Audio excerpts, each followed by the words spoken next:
Hey, how you doing? In this video, you'll learn how to price CGC Blue Label comic books like these. We'll talk about how demand, rarity, and condition work together to influence price.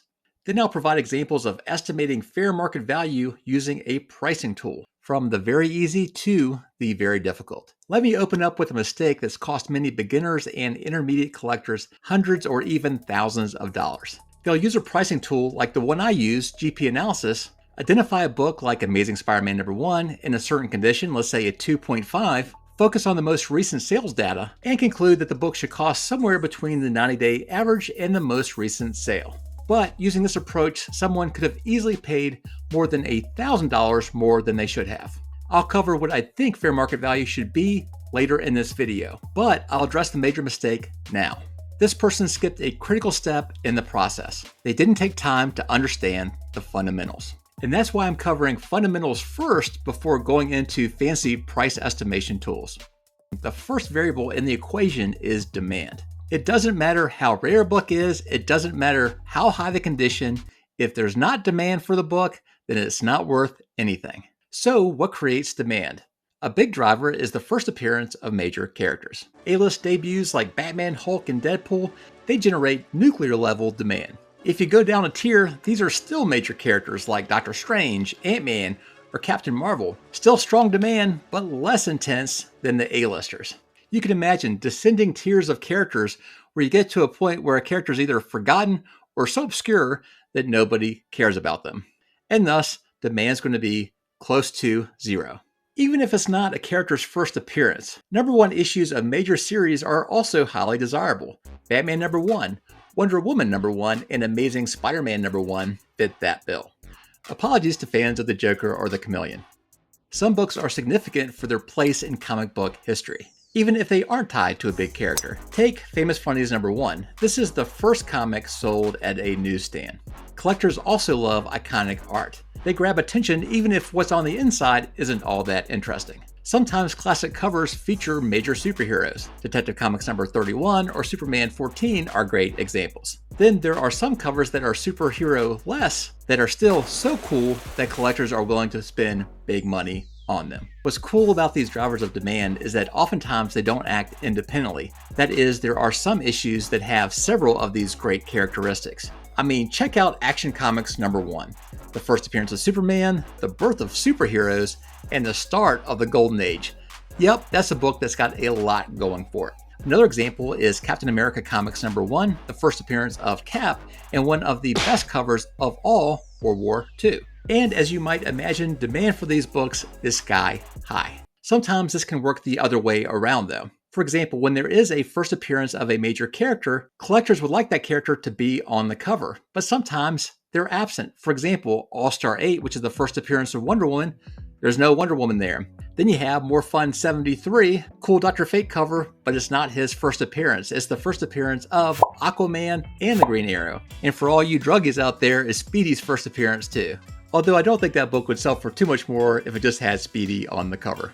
Now don't get me wrong, these two books are still extremely valuable, but I would argue that they are less valuable than if they had their first appearance characters on the covers. Some of you out there might be thinking, well, hey Keston, I get it, first appearances, first issues of major series, but there's a lot of other issues out there that don't have those things. Can they be valuable? How about issue #2? How about issue #3? Well, the answer to that question is yes, these books can be valuable. However, there's typically a pretty big drop off from the first issue to the second issue or the first appearance to the second appearance. Let me give you an example. Here's Avengers #1, #2, and #3, all at a 6.0. And you can see that the 6.0 Avengers 1 is about $5,300. And my God, does the price take a haircut when you go down to #2? It's about 90% off. And then #3 goes down a little bit from there. Now, if you're looking at this and I said, what's the price of #4? Well, you might think, well, it's probably going to be a little bit less than $475. In this case, you'd be wrong. The fourth issue skyrockets to $2,000. Why? Because it's the first appearance of Silver Age Cap. Here's how I think about it. A major first appearance or a huge first issue is like the sun. It's the center of gravity, the source of collector heat. the thing everything else revolves around. The issues that come after, they're like planets in orbit. They reflect some of that energy, but they don't generate their own. Issue number 2 is the closest. It catches a decent bit of heat. Issue number 3 is a little further out, a little bit cooler. And so on and so forth. The farther you go from the key, the less value they hold.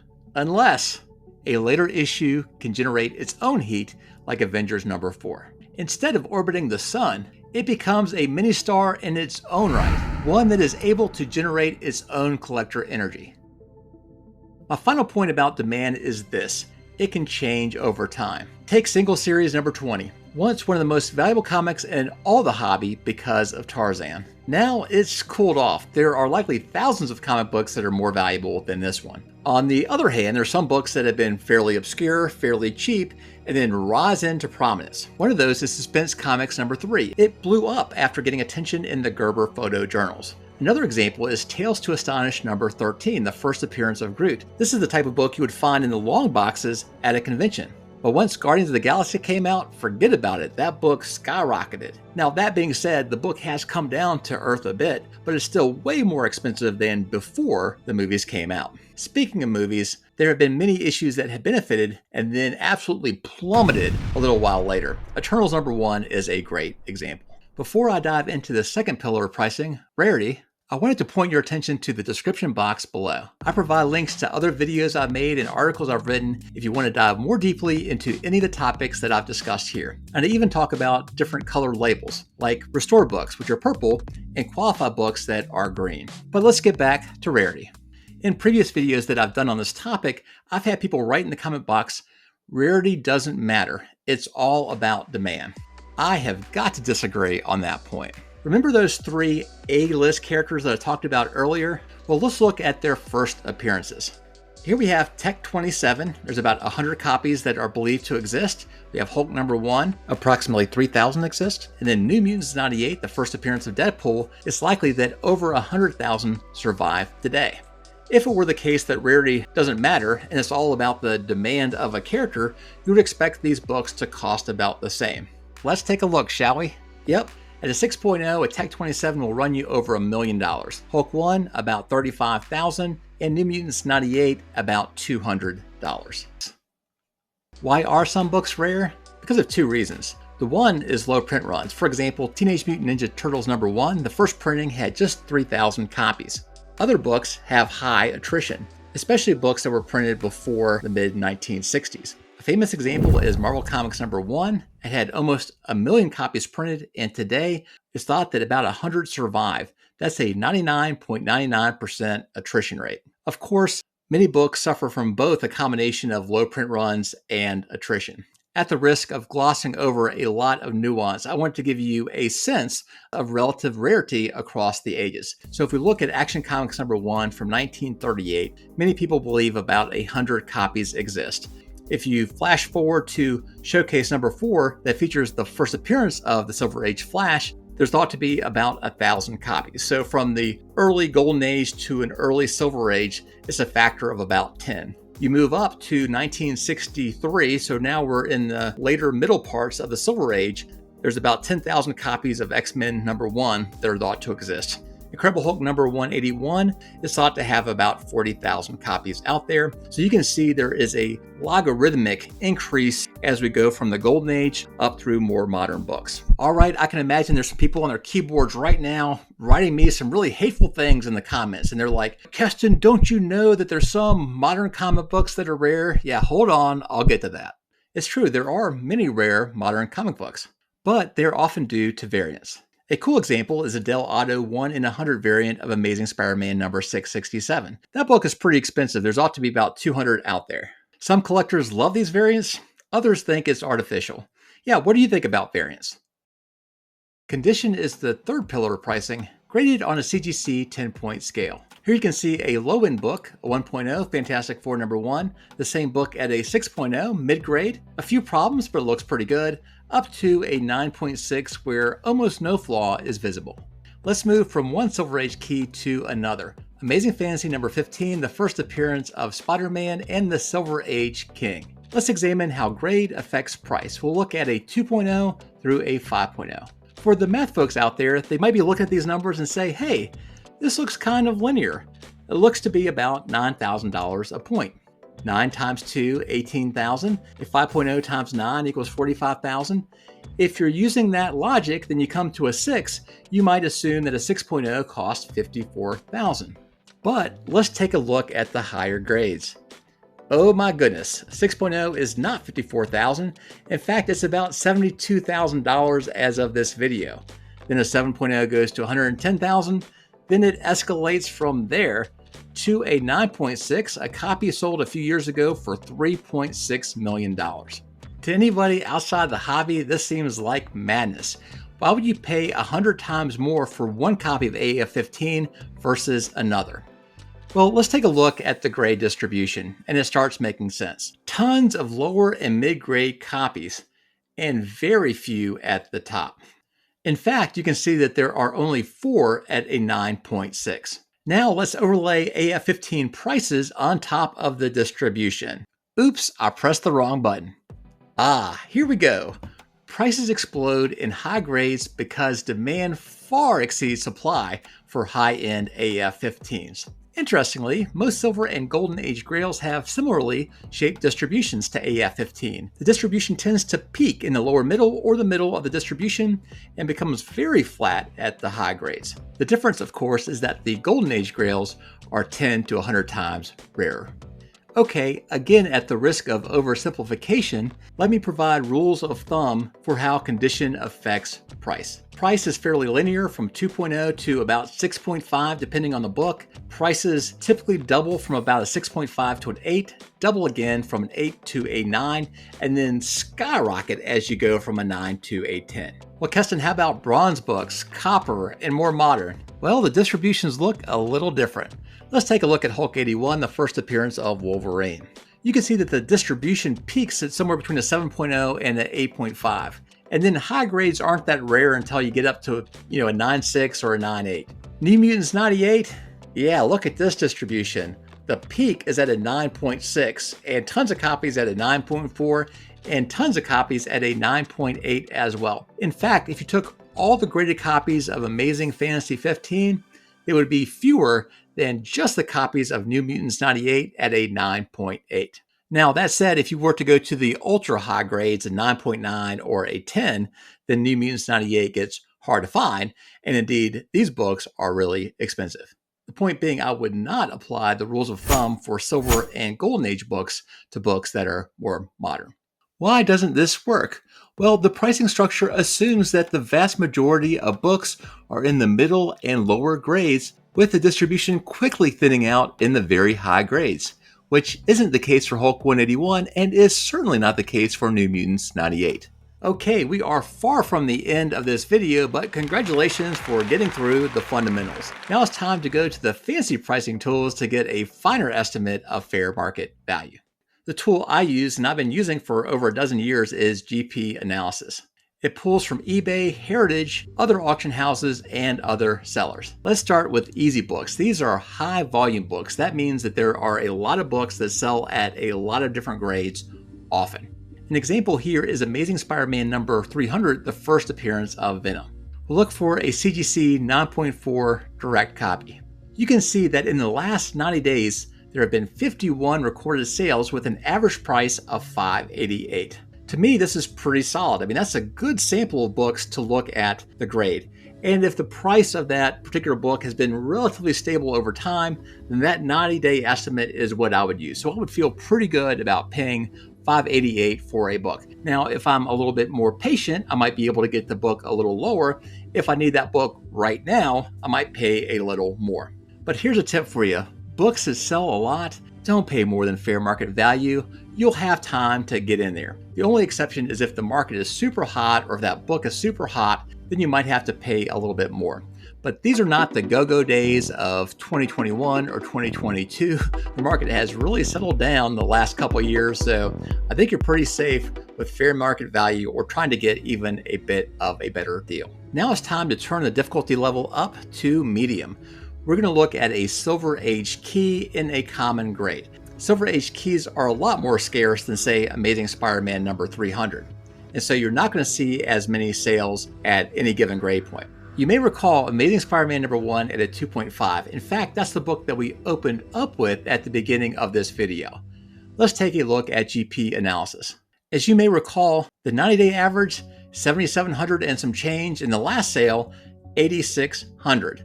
Many neophytes will concentrate just on that one grade and the sales within this grade, and they'll say, hey, I'll pay $7,700 for this book, or hey, I might even pay $8,600 for this book.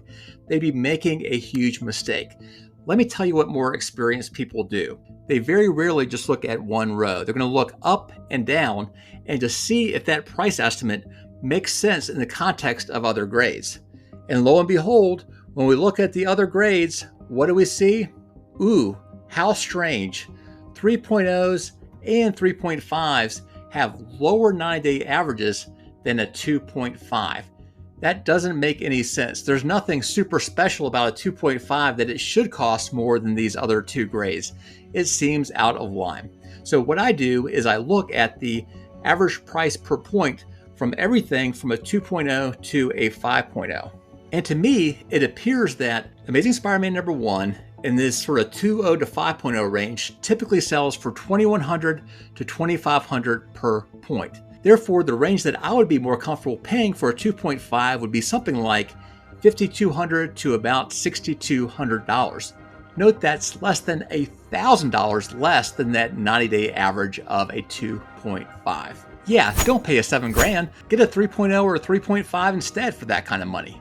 Okay, something that you may have noted is I have not been talking about the extremely low grades, 1.8, a 1.5, a 1, a 0.5. You might ask, Keston, how much should I pay for these? In the past, these lower grades have followed that per point pricing, but recently they've gone for a lot more. So let's take a look at Amazing Spider-Man #1. You can see that they are selling more than that $2,500 a point that I suggested. I don't know why, but in the last few years, people have been paying more per point, relatively speaking, for these low grades. So do with that information what you will. Let's look at the pricing for a third book, and I'm going to turn the level of difficulty way up. And this is about as hard as it gets. We're talking about a tough Golden Age book. This is All American Comics #16, the first appearance of Green Lantern. What do we see here when we're looking across all the grades? One sale, folks. One sale of a Blue Label book. It was a 1.0, sold a few months ago for $66,000. Now imagine that I'm trying to buy a 3.0. What do? Well, I could say the book is $66,000 a point, so a 3.0 was going to be close to $200,000, but is that a good move? Tough to say. If I were to price a 3.0, this is the process that I would go to. For one, I would look to see the last sales in different grades. You may notice that there are a handful of books that sold in 2020. You can see that they've been selling somewhere between $15,000 and $20,000 a point. So the question is, has All American 16 tripled or quadrupled in value since 2020? Of course, our data for All American 16 is super sparse. So what do? We could look at other Golden Age DC keys and see how they performed since 2020. Have they tripled or quadrupled value?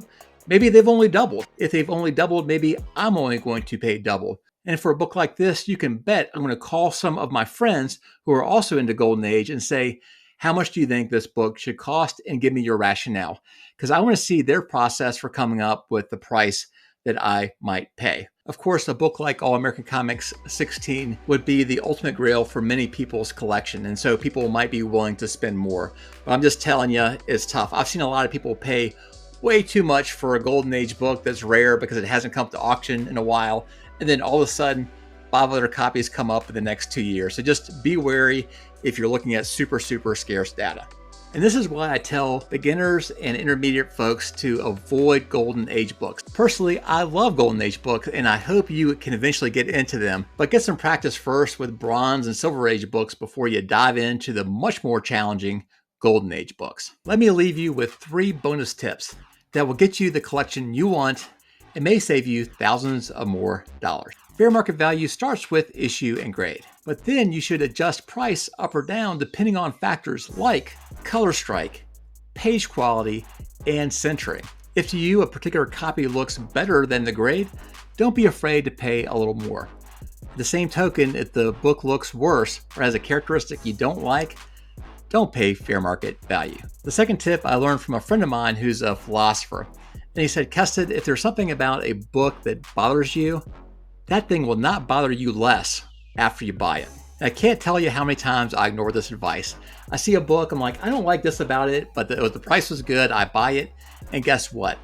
Those books never stay in my collection long because they just bug me. Then I sell them, often for a loss. So don't make that mistake. If something bugs you right from the beginning, don't get that book. And my third tip is the most important. If you don't understand it, don't buy it. Maybe a book seems misgraded in a bad way. Maybe it's a rare book and you don't understand the pricing. Or maybe a deal just seems too good to be true. The vast majority of the time, heeding this advice will save you heartache and pain. By the way, if you're curious about the types of books that I collect, you can check out this video, which showcases the top 25 comics in my collection. Thanks so much for watching, and I hope to see you around real soon.